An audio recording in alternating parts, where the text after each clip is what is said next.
Okay, so if you got your mat, we're going to get on the floor now and start with our core work. So we're going to do different variations of planks, starting with your traditional forward plank. We have our hands underneath our shoulders, our fingers spread out. We're going to extend our legs out behind us, hip distance apart, and here's your plank. It's like a high push-up. Your abdominals are pulled in, your glutes are slightly engaged. You're rounding your shoulders, and what I mean by that is you're not collapsing through here.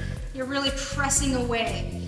Another option, if it bothers your wrists to be in this plank position, is to come onto your elbows. So making sure your elbows are underneath the shoulders, the thumbs are up.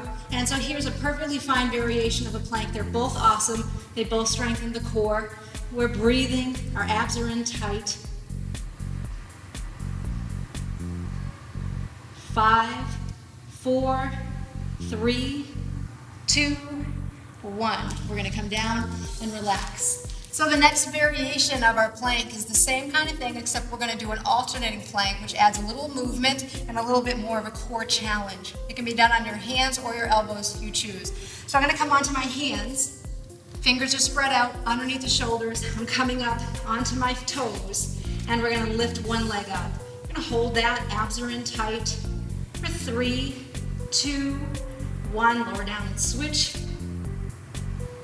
So not only does this work the front of the core, your abdominal muscles, but also works the back. Lower and switch. And lower and switch. Lower and switch. One more time each side. Make sure the hips aren't riding up too much. Keep them level. Last time. Abs in.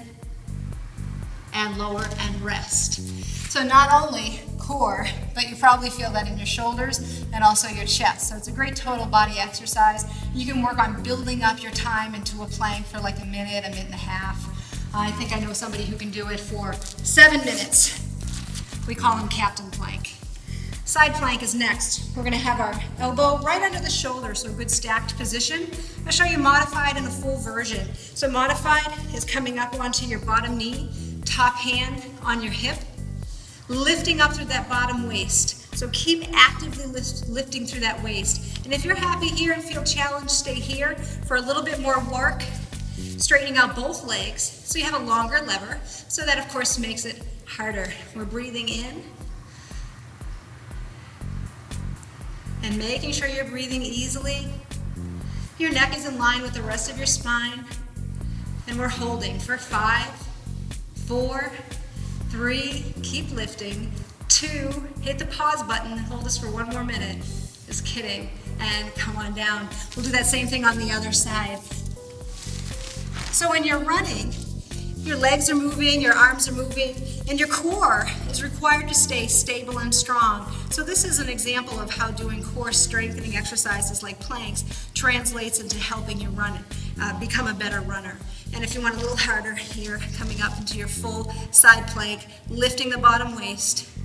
So this is working the muscles that form the waistline called your obliques.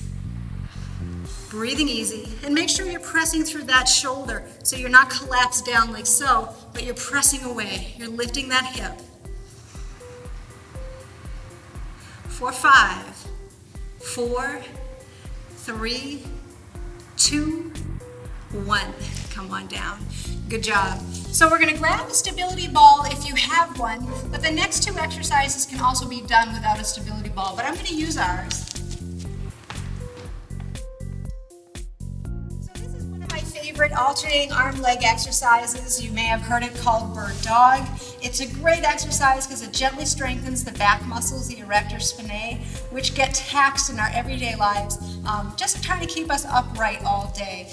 So as a chiropractor, I think I'm biased, but this is one of my favorite exercises. So we're going to take the ball under our belly, our hands underneath the shoulders. The ball adds a balance challenge, making it a little bit harder. And we're going to take our right arm up and our left leg up, just to the height of your body, so you don't have to go so high, just to the height of the body. Lower down and switch. And lower down and switch. So just alternating arm, leg. That's what I call it, but I've heard it called bird dog. Gently strengthening the muscles in the back without moving the spine. I give this exercise to a lot of my patients, runners and non-runners alike. Because for the most part, most of us don't work and strengthen our back muscles enough. And let's do 2 more. And now 1 more on each side. I just want to show you also how it can be done without the stability ball. So without the stability ball, it's done on all 4s. So my hands are underneath my shoulders, my knees are underneath my hips, and it's the same kind of thing. I'm lifting up opposite arm, opposite leg, lower down, and switch. So both work. They're both great. So the next exercise, with or without the ball, is going to be the bridge. So you're going to come onto the ball and roll out so that your head and your neck is supported by the ball, but your hips are off the ball. Your knees are hip distance apart, your toes are facing forward, hands are on the hips. If you're familiar with this exercise and want a little more challenge, you can put a weight on your hips. And with this exercise, you're dropping down, keeping a straight spine, and then pressing up, squeezing the glutes and the hamstrings.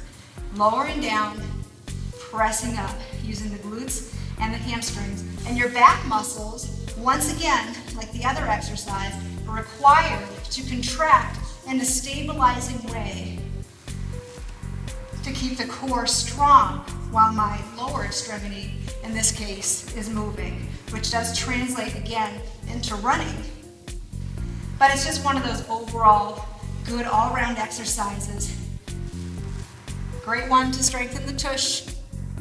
Lift it up high. Relax the neck and the shoulders. And let's do 2 more. And last one. And we'll release it down.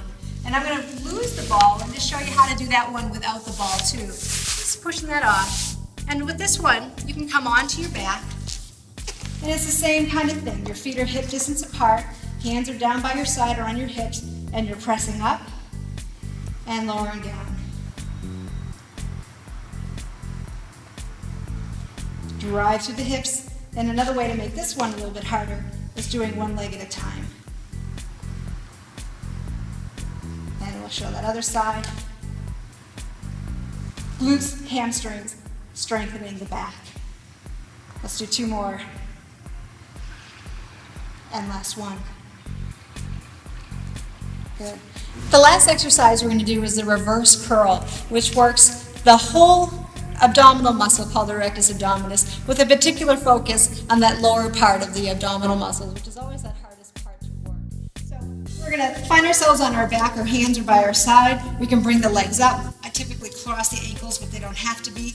And the goal is to bring the knees toward the shoulders by lifting the hips off of the floor by contracting those abdominal muscles. So you exhale as you lift up and inhale down. Trying to keep the neck and the shoulders relaxed. Hands down by your side. And a way to make this a little harder is to extend the legs up toward the ceiling and do the same kind of thing. You have a longer lever and thinking about putting your footprints on the ceiling, really lifting those hips up, exhaling on the way up, pulling the belly button down and in as you do that. Using that exhale engages the deepest abdominal layer called the transverse abdominis, which helps hold in all your abdominal contents. It's really the key to that flat belly. So use that exhale. Let's do 4 more.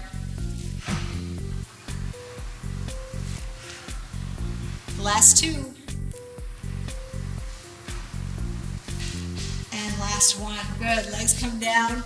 So that completes your strength routine for 6 weeks of love running or just to be healthy.